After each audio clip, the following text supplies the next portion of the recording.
Hello. Hello. We're going to be continuing Carlo Scarpa, talking about two of the famous projects, as Luke was just saying in the first attempt. Yeah, so we're going to talk first about the Querini Stampalia Foundation and then about the Castelvecchio. These are Yeah. two of Scarpa's most famous projects. They're both museums. They're both in this incredibly sort of highly wrought, rich, luxuriantly detailed, and idiosyncratic Venetian interpretation of modern architecture that he has. They're both about intervening into existing historical buildings in a way that I think lots of people have found very exciting. It's if I was going to try and sum up his like approach to historical buildings, it's in a certain sense like very perceptive, like very observant, but not in the way that people often describe it, sympathetic. Like I feel like there's quite a lot of tough love going on. Yeah, it's not subservient. Yeah, He puts himself as an equal to the historic thing, rather than the approach of either being fearful or just attempting to frame, yeah, which people are like the fearful weak approach is where you just kind of like leave it or build a glass box around it or have a like glass tunnel coming off, and this is yeah. Or very put weak. it underground. Put it underground. That's a Yes. common one. Oh, that's a great one. Yeah, just Yeah. we will preserve it in a tomb. Or people will try and bring the old thing out. Rarely will people go, I'm going to take this and like I'm going to recarve the stone, Yeah, which is definitely what he's doing. And in both of these cases, I think it makes a lot of sense. Partly because the stones tend to be recarved anyway, right? yeah, I mean, I don't know if this needs to be said now, but this is a general philosophy of mine rather than that time continues and artifacts have existed through all of it. Buildings don't remain the same. And an approach to history is you have to kind of, with something important, you have to kind of, if you want to do that, choose when you want to make it. yeah, And there's often a weird process of peeling back time. yeah, And what you're left with is a skeleton. It can be amazing. If you think of like the skeletons of the great baths in Rome or something, yeah, that approach can kind of, which have had like all the accretion scrubbed off them, all the barnacles removed. It does leave you with something where you're like, oh, this was built by giants. yes, It's not human. yeah, I don't think it gives you a truth of history, though. But, any case, that's not what we're talking about here. We're talking about a very different approach, yeah, which is to recut the stone and reset it, really. yeah, yeah, definitely. So think let's get straight into the first of the projects that we want to talk about, which is the This is like the most Venetian modern building ever, yeah. I would say. So I mean, to give like a little bit of backstory about what this is, it's the Querini Stampalia Foundation or Museum is it was a palazzo. It was one of these like noble palaces, not quite like the creme de la creme because it's not on the Grand Canal, but in a kind of a bit to the north of San Marco, and it's got its own river entrance. And it was since the family the last Querini Stampalia had no issue in sometime in the 19th century, and the whole thing became 1860s. They had been a minor noble family called the Querini, yeah, and then they managed to finagle a inherited governorship of one of the Dodecanese islands, which they call Stampalia. And they built a like black castle on top of it and tyrannized the locals of this tiny island and became the Querini Stampalia. Yes. And that was the basis. Yes. Which is very... I say that just because it's so Venetian, which is you have this very... it's the serene republic, this serene setting based on empire. Yeah. it is a kind of like pestilence on the rest of the Mediterranean, actually, like for long parts of its history. Particularly sort of small bits. I mean, the Dodecanese are not great big islands, and I don't think this is a big one. That's the sort of structure. Yeah. I'd forgotten until recently that they were sort of ultimately responsible for blowing up the Parthenon, among other things. Among their various infamies. Yes, I would say them. There's a collaboration, but there's a collaboration between them and the Ottoman army. Yes. Yeah. Yes, it had a roof until like the late 17th century. But from the 1860s, it's one of these it's like a historic house museum with the family collection and also with a big library, and it had been run as a foundation since then. And I think essentially what happened is that in around the late 40s, early 50s, there is a guy called Giuseppe Mazzariol, who became the director and was like a slightly more energetic kind of guy, and also a friend of Scarpa. And so that's sort of how there ends up being this commission to do some work, particularly to the ground floor of the palazzo, to reconsider how it's entered and how it's visited, and to create spaces for doing like events and having a more kind of contemporary program as well as this sort of existing stuff. It's understandable, really, which is that it's a small museum with a small collection of some things that are worth looking at. Yeah. But with an institution, a director will always be wanting to do more than sitting around as the custodian of these things. And there is more building than they needed. So yeah, and I think the deal with it was that when it was turned into a museum, they set up an entrance which kind of came in the back. So the way it's located within Venice is that there is a front looking out onto this canal, which obviously historically is the way that you get in, and then there's a garden courtyard in the back, and the entrance, the public entrance for all the Baedeker wielding tourists coming to see it was to come into the back courtyard and then go up the stairs and go and see the house rooms. And the front part of the palazzo wasn't very used and wasn't very usable either, because it was subject to really obvious point. Yeah. The fronts of Venetian houses front onto canals with no path in front of them. Yes. So because the main entrance is from a boat.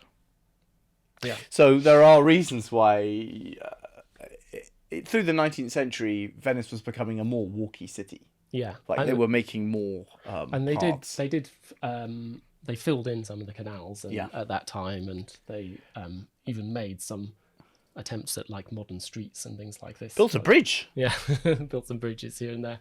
Yeah. Oh, and also a big bridge connected to the bridge, mainland. So it's no longer it really losing its character as a really completely water bound. Yeah. And then so I think that the Scarpa's kind of big idea for this refurbishment is obviously, point one is to kind of restore the way that this building sort of faces out onto the canal, to kind of restore its identity as something facing the water rather than kind of turned in on itself. And there are some pragmatic things which need to be sorted out, because I think that the floor level was relatively low in those areas, and they needed to deal with the fact that the water had at that time already been starting to get a bit high and to come in and which I think is an eternal. The ground floors of Venetian buildings have always been sinking and flooding and being in need of continually refacing and replastering and scrubbing and fortifying and underpinning. Yeah. And because it's a city built on it's extremely unprepossessing mud banks. Yeah. It's not really a place where a city should be in the first place. So it requires a bit of commitment to the bit to keep it makes going. it kind of so in this magical reality he has to fortify against the water this floor. and also create a new access, which is a new bridge coming into the front. So we're just looking at the sort of overall plan, where at the top you can see the courtyard garden, and then at the bottom of the plan, the three sort of roughly square rooms looking out onto the canal.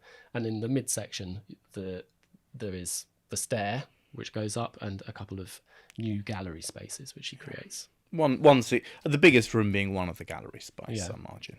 Yeah. Yeah, so I guess we could just talk about the ground floor spaces.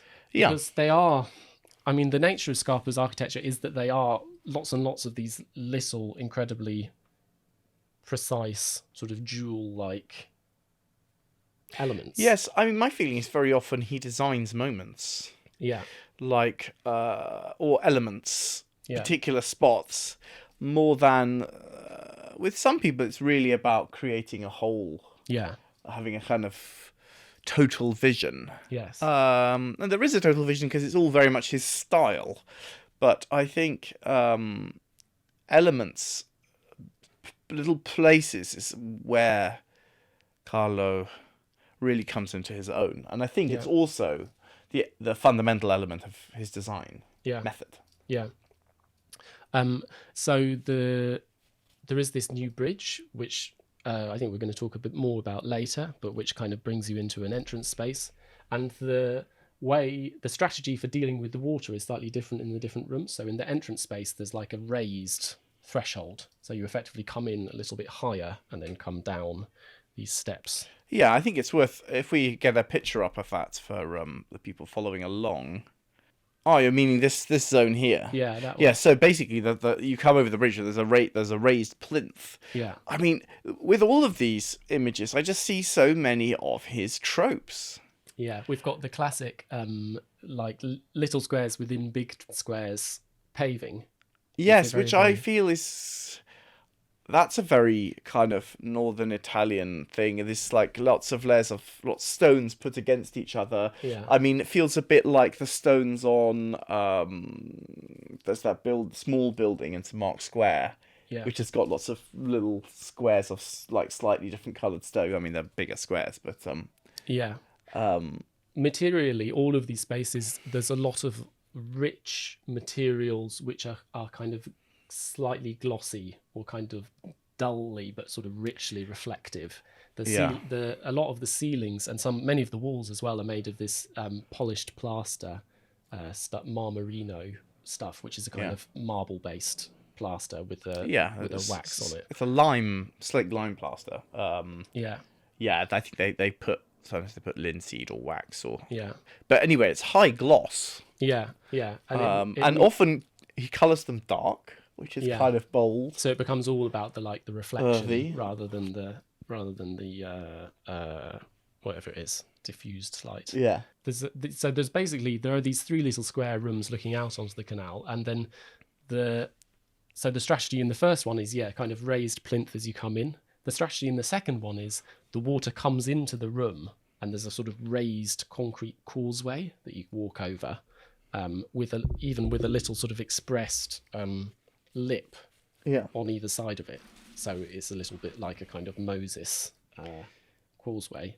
And I don't know whether, I mean, to be honest, I think they probably close the building if the water ever actually does come in there. But the kind of romantic idea is that at high tide it would sort of come all the way up, but not quite in. You would see it. Well, to some degree, it's the first logical step of this, which is very often the case with his work, is very logical, which is that these buildings have water entrances. Yeah. Which are recessed into the buildings, which flood. Yeah. That is a completely standard feature and was pre-existing. Yeah. He has then enclosed it a bit more and put these fancy, beautiful metal grill gates on it. Yeah. But then has extended the idea whereby it's not just that he's made this complicated stair with a lip which you step over to step into the building. He's also kind of wrapped the water around the walls. Yeah. In various... I mean, only theoretically. So only if the tide is high. Yeah, it can actually like snake in and come in on both sides of the Yes, little and then pockets that fill up. and then into the next room as well, I think. Yeah. So I think the idea with the third room is that the water actually can just come into that room, and that everything has. There are these plaster panels on the wall, but they have a kind of raised bottom.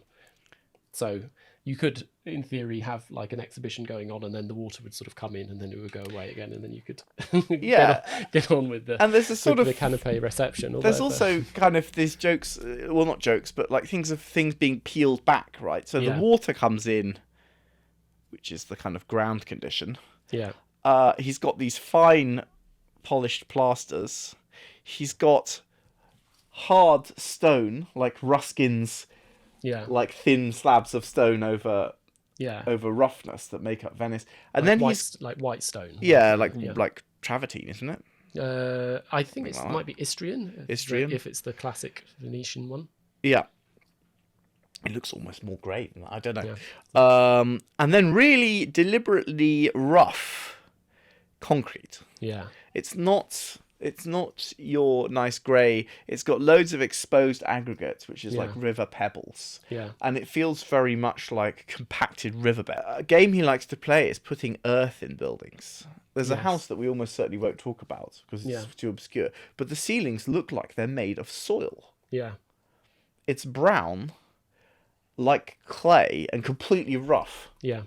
In all the rooms. And this seems like it's revealing a ground. Yeah. So it's kind of revealing the primeval stuff. And then at the same time, that concrete is being peeled back a layer further to reveal kind of details of the old building. Yeah. Some of which are not mega significant, but there's a little kind of semi-capital thing around the top of an arch. Yeah. And this hunking, tough concrete is just nudged back. Yeah.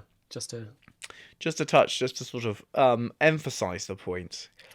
Yeah, at some point he talks about I can't remember which of the buildings he's talking about, but he has this thing, and I don't want to touch that thing. I don't want to touch the historic building. I think it was when he was talking about the Canova one that we talked last time, the reason why it's separated. He says, I don't want to touch that building. And the way he talks about it, it's sort of slightly like, it combines like, I don't want to touch that because then I'll have to make an annoying sort of like threshold waterproofing detail. Yeah. Cut something in or whatever. But it's also like a kind of almost like a hygiene or something. Like there's a real hang up, but it's a very productive kind of hang up that he has. Yeah, I understand it. It's there's two things. One of which is if something is its own thing, if you come up to it, you're interfering with that. Yeah. Now, whatever you do, you're going to interfere with that. But how can you make it more itself? Yes. Well, if you don't touch the building, let it be itself, but then kind of camp, like, or not, like, exaggeratedly don't touch it. Yeah. You know, you're like the mime artist making the box, right? You're creating a frame. Yeah. Even if it's not a real one. I mean, here he's literally framing devices, which is something that will come up again and again. Yeah. But that's it. So I think these rooms are... You think, okay, we're going to make a really practical, useful additions to the ground floor. We're going to have 3 rooms which have no functional purpose at all, except one is a way in. One's a but way they're in, all, But like you can't use them for exhibition space or like really... But they're kind of like an exhibition of Venice, right? It's like of this watery city that's old and made of mud and precious stone and absolutely in this most Venetian, everything is this is the most Venetian building. We sort of slightly glossed over it, but there are also in the Rivergate bit there are these steps up which are, again, are these sort of ludicrously like overwrought but rather amazing little sort of play of chamfered squares all touching up against one another. This is almost ridiculous. They look like slices of fancy cake. Yeah. Thick icing of white stone on top of rough concrete coming up in this kind of... Do you think they're allowed to have people walk up and down that stairs. Oh, It's like slippery, wet marble with no handrail in weird shapes. I suspect that is like a prerogative of The signori? well, no, I think the people, I think like architectural restorers. Yeah. I think That's what kind of, yeah. My impression of Italy is that the various professions like to reserve special things for themselves that only they're allowed to do. Yeah. So I imagine there is a qualification. I think the Antinet also probably, like, tangential, familial, and fraternal connections probably gets you there. Yeah, and then I don't really know how to describe the like gallery space, which is the other big ground floor space, but it's for me like very, very sci-fi vibe about it. It's lined, I think this is travertine, isn't it, that it's lined in this like highly that's sort of speckly, it's full of holes. It's like it's the stone that lots of Rome is made of, isn't it? Like I think of seeing it everywhere in Rome. It's yeah. Although here it's rather like, in Rome they were always striving to get the stones that were the most even. Mm-hmm. Here he's gone for a classic modern thing of trying to get, now we're in a post-concrete world. We're trying to get the stone which is most rough. Yeah. The walls, the kind of direction of the stone is so chosen so that they're all kind of going in different directions all over the walls. Everything is offset. There's this kind of almost like dado rail made of like brass that cuts the whole wall in two. I think there is hidden behind all of this a super elaborate air conditioning system or like ventilation system to try and suck all of the moisture out of the spaces. I think there's a notional idea throughout that put a certain amount of these everything is offset. Yeah. Which is just something he loves doing. Yeah. But the idea is that you can put behind that not only an air conditioning system, but also just places for everything to dry out. Yeah. This principle, normally you do it when you're like building wooden sheds and things. That the air should be able to move around everything to dry it out when it gets wet. Yeah. And I think that's a principle that's being employed here. Yeah. And it also has the this thing which is like one of his weirdest obsessions, which are like moving walls, or in this case a door. Flat stone doors. Stone door. Yeah. These are in at least 3 projects. Yes. They're really cool. It's a kind of expensive way of doing a door, and also this door is just a shutter. It doesn't you could still kind of get through even when it's closed. Yes. The super articulation of stone in this project is another thing which is like indulgent and fanciful and beautiful and sculptural, and not like goes beyond what I would say is just architecture really into it's something you could almost in the Beaux-Arts tradition, it almost feels so decorative it would be something you'd almost hand over to the people doing it.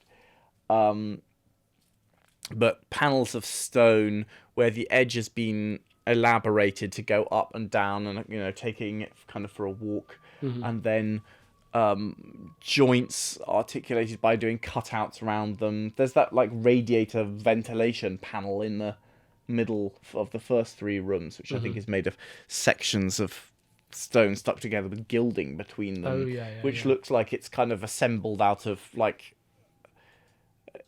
the language at one sense seems to have evolved out of something super like primitive. Like you lay these big stones together and just have a notch to kind of dovetail them in, or not that elaborate, but then turning that into like repeatedly an image of itself, where it's become like these super cut out things and then gilding joints and stuff is just decoration as well. I'm always, so there is a way of kind of describing the story of where these things come from, which does find real historic kind of antecedents. There is, I think, a church in Torcello which has moving stone shutters and this kind of thing. The cathedral, like it does exist, but really these things belong to the domain of science fiction, don't they? I mean, this looks much more like something from the Incal or Jodorowsky's Dune or something like that than it does. They are groovy. Yeah, they are. It's good.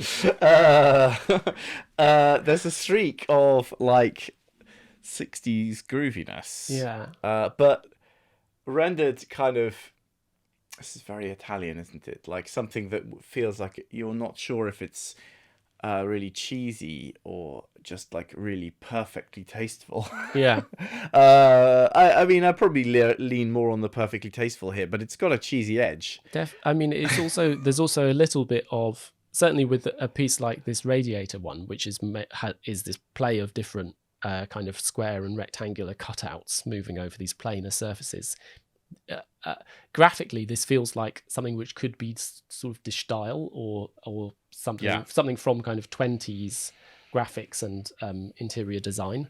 But what's very unlike that is the fact that it has a very explicit materiality and material texture. Yes, although I feel that he's really influenced by... I mean, he's obviously influenced by Frank Lloyd Wright, and people talk about that a lot. Yeah. But also, I think... those Central European run up to the First World War and afterwards guys, you know, Wiener Werkstätte, Barons, like, you know, Raumplan,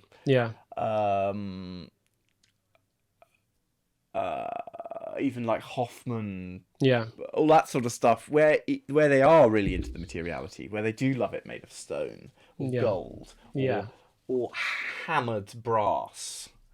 And there's lots of like this thing interest in like having lots of like cross frames. There's lots of things that I think come out of that lineage as well. I actually think that none of his elements... He is someone who exists in an architectural tradition. He's not attempting to invent things whole cloth. He always just takes an element and then radically transforms it. Yeah. Everything is radically transformed. Nothing is straight lifted. But also, everything exists in a lineage. Yeah. But I think it's as we'll see when we look at some of the drawings, there's also just like an endless grinding of the wheels of like drawing and iteration. And he just loves to perversely alter things. Yeah. Something is straight, let's make it not straight. Yeah. Let's have it go along, down, and then up again. Something he cannot bear to have anything just be. Everything has to be elaborated. Nothing can be straight joined. Everything has to be elaborated, and that's a point where where it's beautiful but intrusive. Like he's intrusive. I feel like. What do you think it's like asking to? I mean, it's like so this like stuff of the primal material of Venice and then like covering it. That can kind of exist at a level where you're not having to think about it too much. If you don't think about it, it can kind of wash into you and be like nice. Mm-hmm. You can't not think about these like extreme elaborations. You look at them and you're like, this is a guy designing lots, and I can really intrusively feel. Oh yeah, how much he's designing it. Yeah. You're deep inside his. And that can be like, in the right mood, I can be appreciative. In the right mood, I can find it irritating because it's like so. Yes. He has a great affinity for the Radiator. It's one of the few, in general, that he sort of suppresses surfaces. Although he loves like articulating nearly everything at the level of like elements, furniture, joints, connections. But surfaces he generally tries to hide and cover up, with the exception of radiators, which he rather loves, I guess, because they lend themselves to this sort of elaboration, these wiggly pipes and things. Yeah. I mean, these are even more elaborate than Wagner's. Yeah. Extremely elaborate ones. I mean, obviously, these are like eternal, like pharaonic, inscrutable ancient onyx radiators instead of really sci-fi. They're more like ancient aliens than future aliens, aren't they? Yeah. Do you think? I think these belong to these are these belong to the 1850s or something. Oh yeah. they're Yeah, kind yeah, of- yeah. But if it's in your sci-fi world, it's Oh, okay, yeah. Howard Carter discovers alien tomb under pyramids Oh, rather okay. than. Yeah, that's the I kind was of just thing. trying to take your. I think you're more natural in that language. Yeah, Anyway, so. no, but I think I think we can develop it a bit further. But I do think certainly the story he always liked to tell was like this is this kind of eternal sort of tectonic identity Tectonic of Venice. of groovy radiators. Well, yeah, or this is like the natural sort of state of Venice, articulated through the contemporary moment and kind of contemporary technology. Sure. But I think, I think that's whenever people say that, yeah, what they're doing is they're making a claim to define something eternal, yeah, and I think you've got to reasonably grade it against. Well, how successfully is he like retconning? How successfully is he us making us in that moment believe it? Well, for me, not like partially, but I also believe quite strongly in it as like this is the interior of the space station in like Space Venice. There isn't a real thing which is like eternal soul of Venice. That's like a human idea. Yeah. And he's trying to kind of flesh out that idea. It's like a brief, not like a it's not like cities have souls in our hearts, but they don't have it in like physics. Yes. And the things in our hearts are kind of mutable. Yeah. And he's playing with that idea. Yeah. It's also. I mean, there are definitely these are space age projects. Yeah.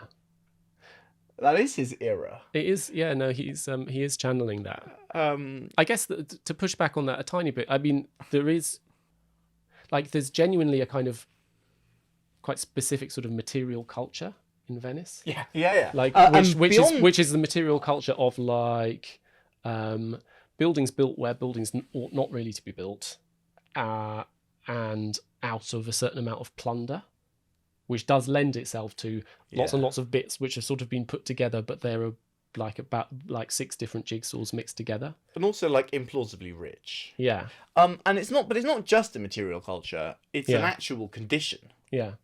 And it's one that it lends itself really well to this sort of treatment, right? Yeah. You,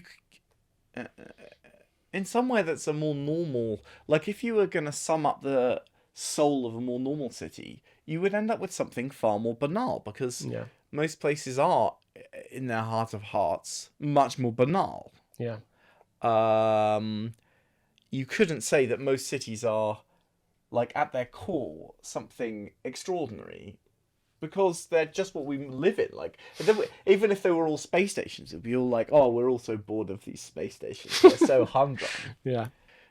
It's like, this seems like one of the most willful things. Mostly he confines himself or is confined to the ground floor, but there's the actual so the collections are upstairs for obvious aquatic reasons. Just for audio description purposes, so this is the staircase, which is the sort of existing staircase going up to the upper stories, and it was rather worn down and flaked. Yeah. And he's done a succession of things. One is the walls. I don't quite understand how they can be this concrete. They surely weren't made of this concrete. I don't know. They just rendered. Yeah, so they like rendered in the concrete underneath. It seems really perverse. So like, there's the first thing to be done is that there's this like pebble dash concrete. Yeah. And then above that, set out is a beautiful render. Yeah. Except that as it goes up the stairs, he's arbitrarily cut it into steps, like big steps. But they're of fairly arbitrary size and width. So it sort of steps up along, up a little bit, along a little bit, up a lot, along a lot, up a little bit, along a little bit. So there's a gap with this like pebble dash concrete underneath. And then the treads themselves, you can see the stair underneath, which is all beaten up old stone. And then he's layered new stone treads on it with little stone risers supporting them, but which have gaps in them so that you can see the old stone. Yeah. And there's a kind of... You're left with this much... The main thing you're left with is actually the new staircase, but with kind of like this weird thing of it being scraped back in an extremely mannered way at the edges. Yes. With a little telltale slot in the middle. Yes. Sort of crotch. Yeah. Which is a very not subservient approach to history. Yeah. The history is there. But it's like, the history is there, but it's like narratively maximizing the history. And some of it seems like synthetic, right? This layer on the side where the plaster goes up is like, this is the old stuff. Yeah. But I think it might just be old stuff he's just put there. The old stuff is the same age as everything else. Equally, like the historic stair is actually pretty banal, isn't it? Yeah. But it's made much more exciting. Pretty banal and seemingly also kind of fine. Yeah. The whole of the city is probably all the steps. The most of the stairs in the city probably don't like this, but so it's really just using it as a it's using it as a decoration for his new thing. Yeah. There's we found this film of him, which we're probably going to play bits of during the discussion, but one of the things that he says is, like, it doesn't even really matter if it doesn't have to be any good. If the object doesn't have to be any good, I can make it great. Just by framing it right, which is completely true. Yeah, it is true. It is true. You could kind of make it way more interesting than it really is. As with the thing we were talking about before, like the where it has this special cutaway for the little capital. Like, there must be 1 billion of those in the city. They're not that much of a step up from something you could buy. Yeah, like you could definitely buy them on. But you will always notice. You will always notice them and kind of go up to them and sort of notice the labour of cutting that little architrave because of the way it's treated, which is very sweet. It is very effective. But also, you're not just noticing that. Yeah, you're actually just noticing the whole assemblage. Yeah. That is the level at which his designs are complete. They're complete at the level of the bit of the room, or the sub grand element, like the intervention element. And I would say the small things are designed as parts of things at that level, and the big thing is designed as an assemblage of things at that level, really. Yeah.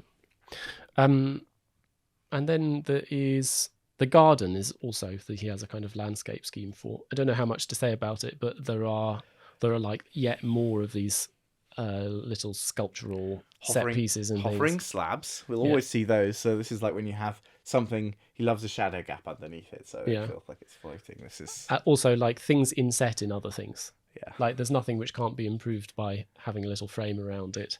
And then some of his most kind of curiously like precious and like again kind of future sci-fi sort of shag pad sort of feeling are these various like they might be slightly underselling them. These kind of labyrinthine little miniature water features. They do feel they're real like Galactic Empire kind of set dressing. I think that's kind of that's slightly what you read. I mean, they don't feel quite that. But I get what you're seeing. And something else that Carlo or Scarpa should be. I don't know what the style. The professor is what everyone refers to him. The professor started off before he was doing architectural works. Was doing mainly sculptural works. Yeah, as in designing sculptural works to be manufactured for tombs and little public interventions. Yeah. I guess that's what was doing in the 40s. Yeah. As well, but in a way, he comes out of. What's the first stuff he designs? Vases. And then he's doing sculptures. And so it's not strange to see little sculptural inserts all over his projects. Architects are often very fearful of this. It doesn't feel quite like our job. But he wasn't an architect. He never qualified. Yeah. And he designed a lot by sort of like looking at the place and having things to put in it and Yeah. A lot of his projects don't have complete sets of drawings, and Yeah, like a lot. tons of drawings, but not like there's no tender package. No, there's a. I mean, I think he's definitely part of the like secret conspiracy of interior designers who everyone thinks of as like heroes of architecture. Yeah. That's the moment. Yeah, he relates to the human scale. Yeah. He doesn't. He said, "I just want a pharaoh so I can build the pyramids," but actually, he can't do pyramids. Even him at his most imperial pomp, it's still things that are like 2-3 times human dimensions. Yeah. I just wanted to say one thing about. I've basically left out all the kind of upper floor stuff because I don't think that we'd need to talk about it particularly. There are one or two little interventions, and as you said, most of the stuff in the house is not super interesting, but there is one particular very famous painting by Bellini, which is the Presentation at the Temple, which is a very beautiful, very sort of solemn picture of the Virgin handing over Jesus to whoever that is. Who's the old priest? Yeah, I don't know which one. Yeah, everyone is very, very like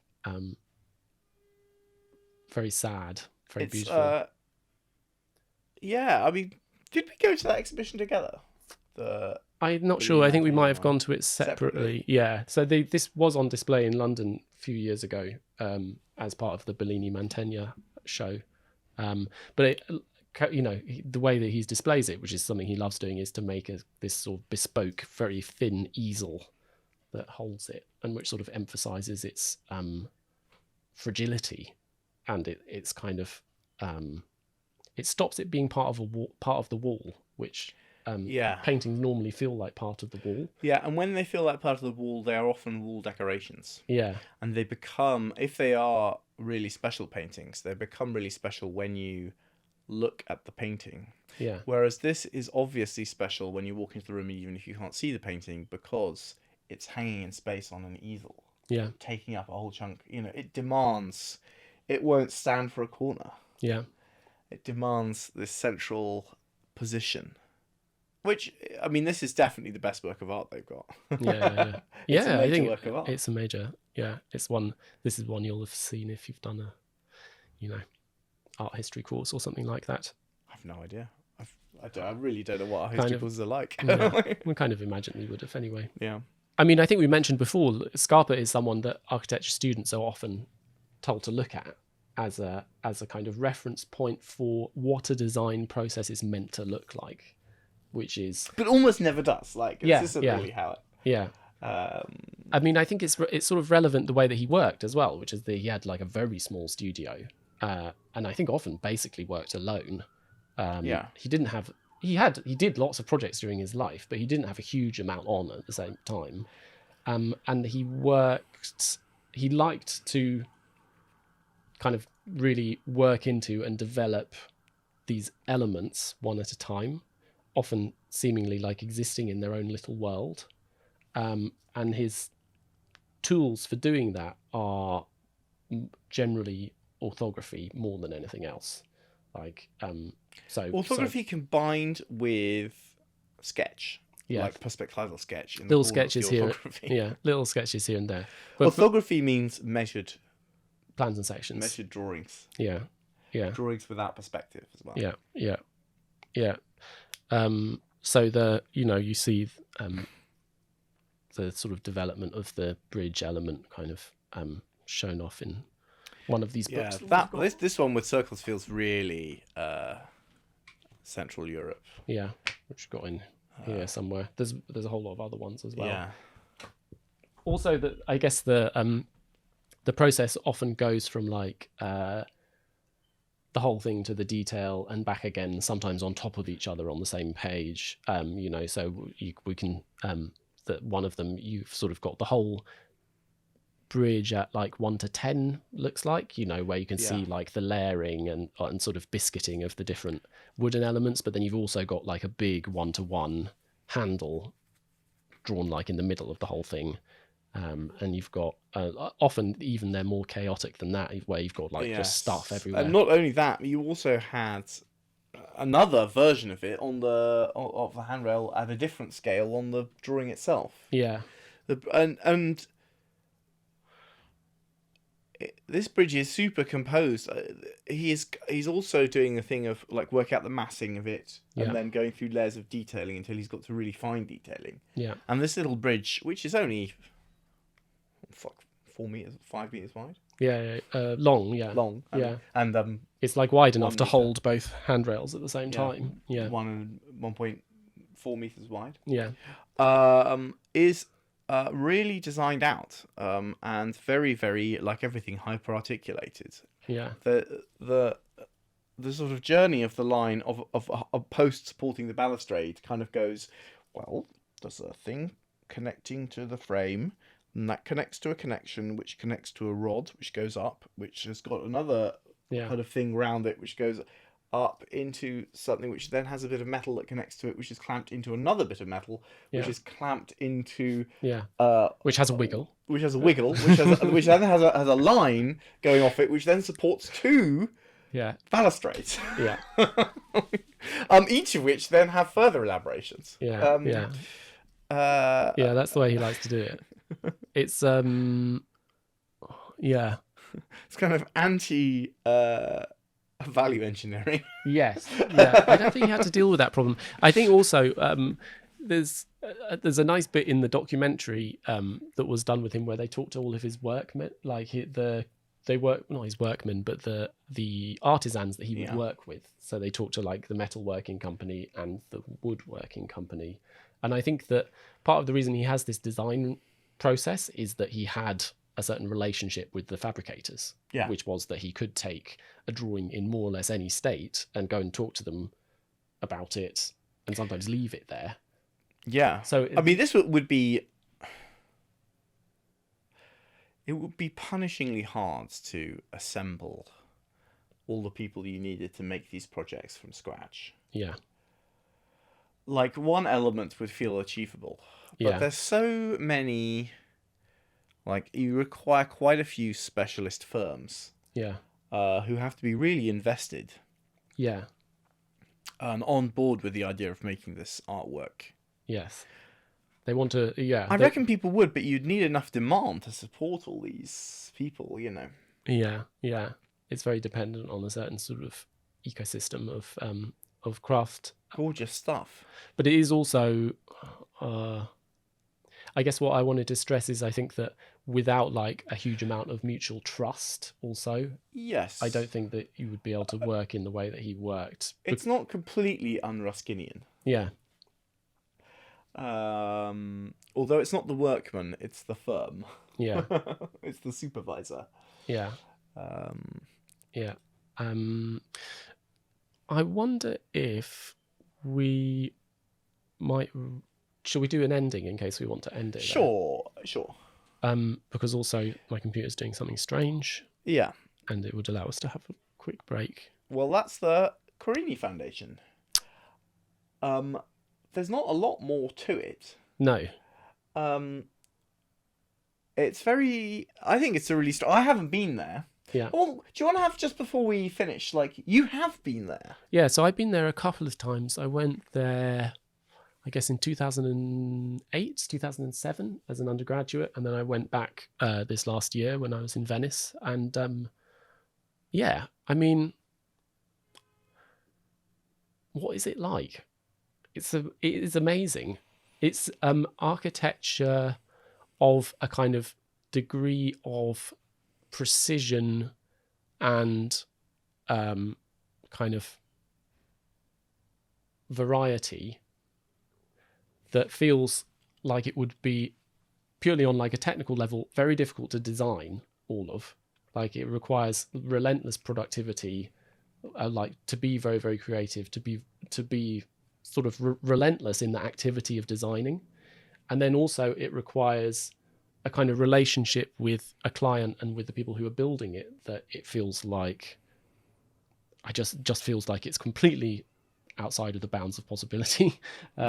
It's so totally this is a unique. guy who was designing, I think, like 4 vases a week in, week out. Yeah. It's that mentality of... Yeah. I'm going to do all of these, the like list of drawings that you'd have to do, you know, Yeah. if you were going to draw it all out, would just be terrifying. Yeah. And yes, in a way, with all of his projects, there is a slight thing where the quality of the architecture is such that it does slightly like smother everything else that the building is meant to be about. Yeah, I It's think so- that's kind of what I mean by like it's intrusive. Yeah.